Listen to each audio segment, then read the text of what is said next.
ko andyan pa, parang gumaan. Ay, Andyan pa, ay may huli tayo. Ano ito? tiki. Ah! Diyos ko Lord. Yan o, huli natin o, unang huli. Kala ko puti na. Tiger pala. Yun, yung ating huli, malaki. Ito? Oh, mordan. Alsa, parang makabalos. Ay, yun nga. Pagkita eh. Yun o. Okay. Ay, may kong video. Diyan oh. Sige, dyan lang. Yan o.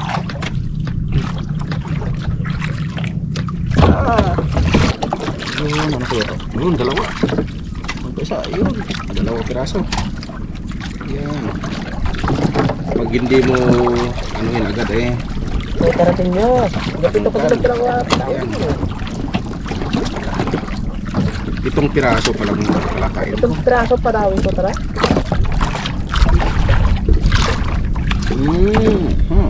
Isang piraso. Ito ay naiipon din ito.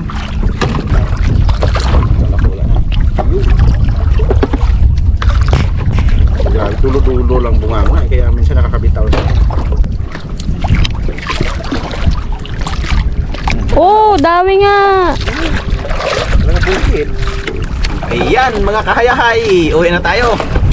Medyo madilim-dilim na. May huli rin tayo. Okay, paano? Ayan, may pasalubong na tayo sa ating chikiting. Ay, ayos na rin uli. Dami. Next time, next video mga kayahay, baka may cooking tayo mamaya sa bahay. Ayan. Ayan. Tayo magkita. Uwi na natin mga kayahay. Pangalawang araw natin sa pagsabiki. Ito yung ating huli ngayon. Hasa-asa. Saka yung, ayan, yung ating huli. Iwan ko kumain ng kilo ito. Yung sa kasama natin na Milindrek. Puno yung kanilang cooler. Siguro mga sa 8 kilo yun. Ito yung sa atin. Ayan. Ayan. Luto tayo ng hasa-hasa. Marami-rami din. Siguro ay mga nasa 3 kilo, 4 na kilo ito. 3 kilo siguro. Tapos yung dilis ay kikilawin natin mga kaya. Ayan. Hindi kuan lang siguro muna. Ngayon siguro tayo isa ano tayo sa pagkain. Cooking tayo ngayon. Kasi kahapon din natin naluto eh. Inano ko lang yun kahapon pero may naka-video kahapon. Binilad ko pala yun kahapon mga kaya. Ayan, yung iba siguro nito ay bigay natin. Sige. Anay. Sabi? Ito. Wow, santay ko. Pila? 11 kilo santay. Ba, taro. 11 kilos. Ayan mga kahayahay, ito na ulit ang huli ni Honey Love sa kanyang pagkasabiki kanina. Kalibre na naman ang pang-ulam. Marami na kaming isda mga kahayahay na naka-stock sa rep. Kaya ang gagawin namin doon ay dadaingin para pang-stock namin ngayong parating na tag-ulan. Yung ating huli. Uwi na kami. Pagkagaan din kahit tanghali na. Yan o, papahila na lang kami sa bangka. Uwi na kami. With kanay. Ayan. Yung aming mga huli. Gaya ang nanay. Tingnan natin mamaya ano mangyari sa huli natin. Kung baog o at gawing daing o gawing ulam. Ayan. Uwi na kami. Bye bye. Yan yung ating huli mga kahayahay. Yan, halos magkalahati yung timba. Ayan, dami.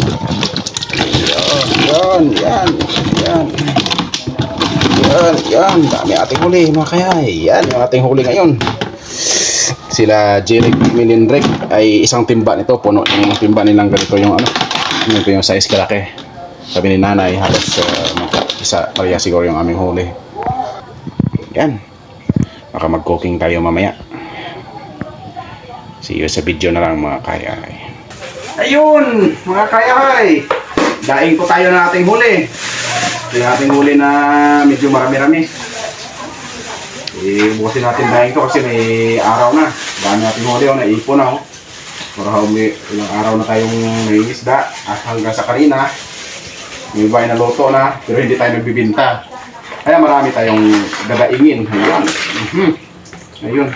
Yung maliliit, hindi na natin nadaing. Paksiwin na lang natin. Ayan.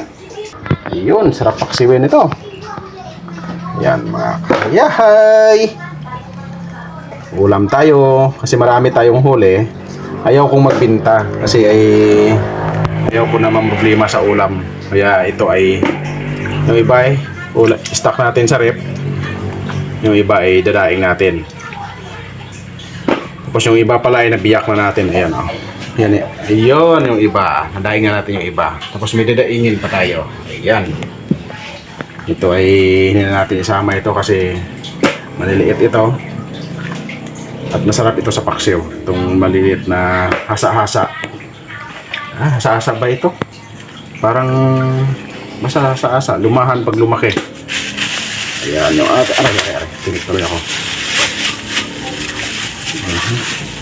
Yung pressure ko kasi kahapon na marami pa rito. Ayan. Dala muna. Busin ko muna ito daing bago yung iba na yan. Daing tayo. Ayan, gandang umaga mga kayahay. Karating lang natin galing sa laot. Kasama natin yung Milindre, si Sister Mary at si Kananay. Ito yung ating huli na isda.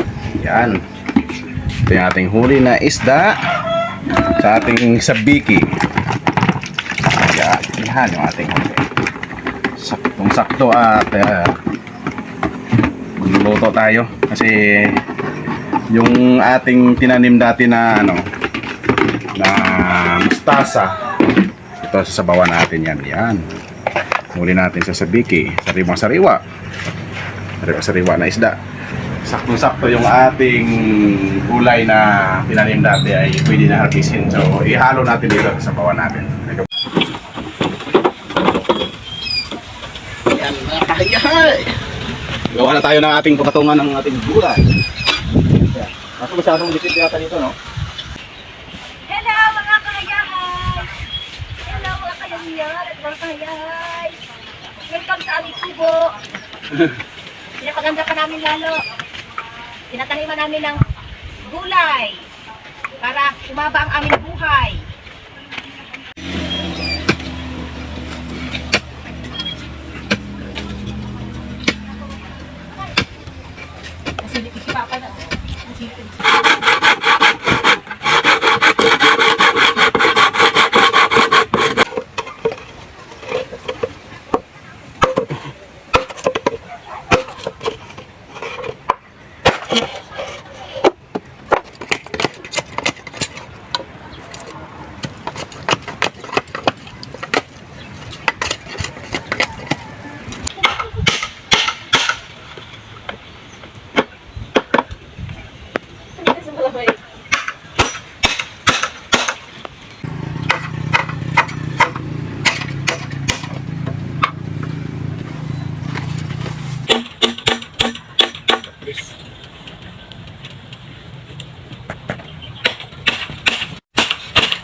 Ayahay!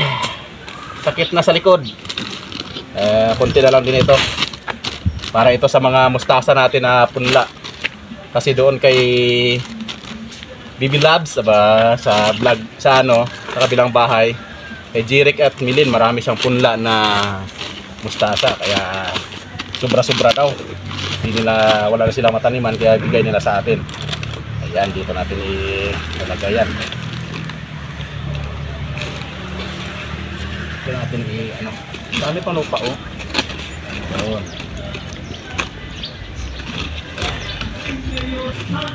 Isda, minsan na tayo magka-isda basta laging gulay. Okay na yan. Bawi naman tayo sa gulay. Oh. Sabi yan ito ng pangatayan.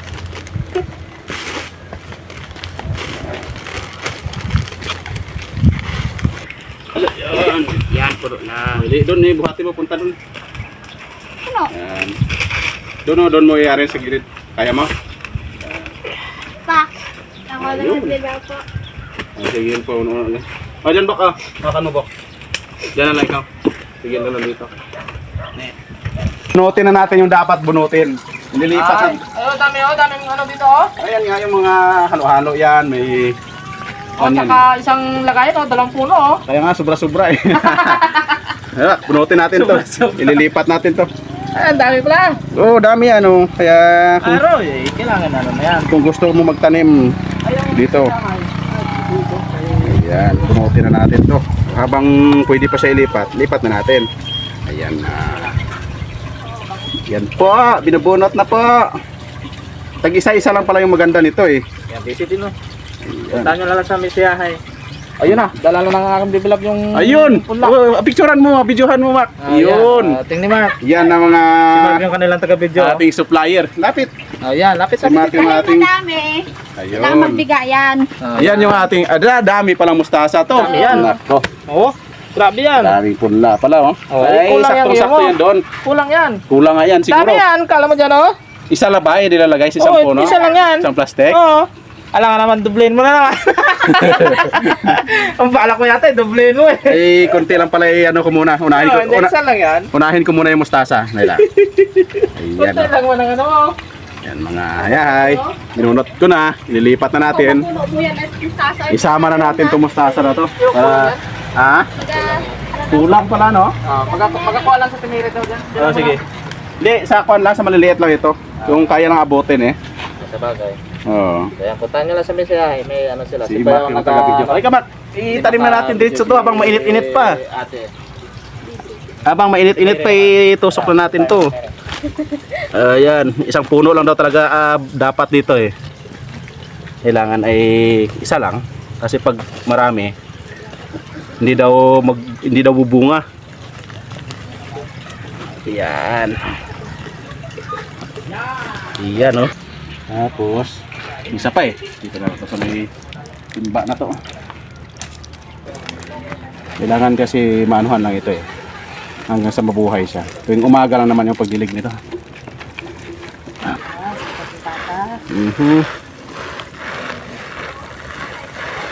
Ayan. Hanggang doon. Pag nabuhay, mga after mga 3 days ay tayo na yan. Alam ko bunga na yan. Bunga, tayo lang. Ayun, ay mustasa naman yung ililipat natin dito. Bunutin na natin to. Pa isa-isa lang ba magtanim nito? Isa lang, no? Oh, isa-isa lang dan. Uy, Paul dan. laki pala to. Gandaan na yung mangugot. Bu! Hindi, dati na buno to, tuyo na. Tama, dan. Tuyot. Tuyot na siya. Gandaan yung mangugot. Itong may lupa siya. Kung may lupa na dara. Oo, para Hmm, madami ng mustasa. ganda. Hinay-hinay lang. Isa-isa lang kita ang Paul, dat lawas. Ikaw yan yan. Yun. Dan! Wala daling kuhan. Wala, isa lang. Arwa man dan. Hali-hatiin ko. Oh, ito may nga matan may. Hation to to. Oo. Oh, dan. Ah, Isa-isa lang dan. masabit. Puti yung kanyang katawan. Oo. Katawan. Ang kanyang... O katawan. Dahon lang ipagalaman siya para hindi siya mabali. Hindi mabari. Yan. Pag nabuhay yan ay Ang kamatis, bari man. mga baluktot. Balaktot na nagtanim. Baluktot yung tanim eh. Butatang ko ayan.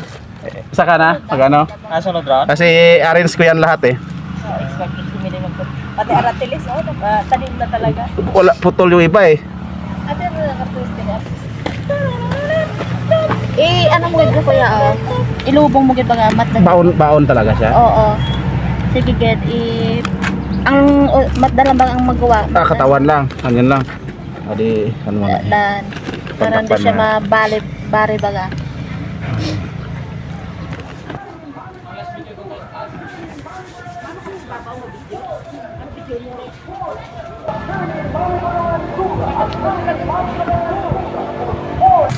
Yun, harvestin na natin to. At ito. Yan, mga kahayahay. Pwede na harvestin itong ating tinanim dati. Ay, may uod siya. May uod, inuud siya, oh. May uod yung ating mustasa. Harvestin natin. Sapaw tayo.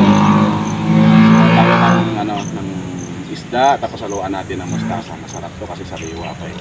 Sariwa yung isda, sariwa yung gulay. Nako, dito na lahat.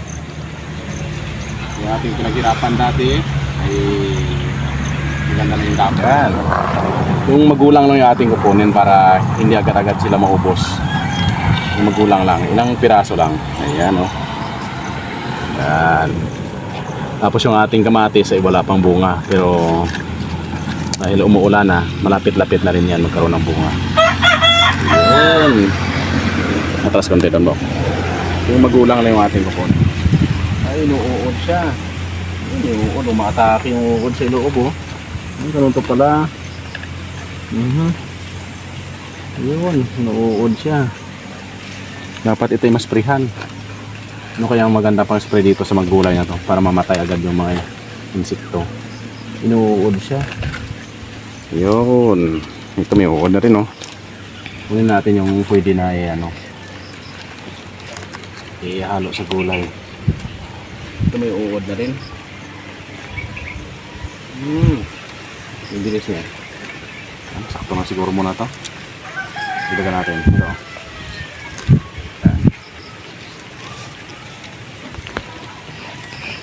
Yan, okay na.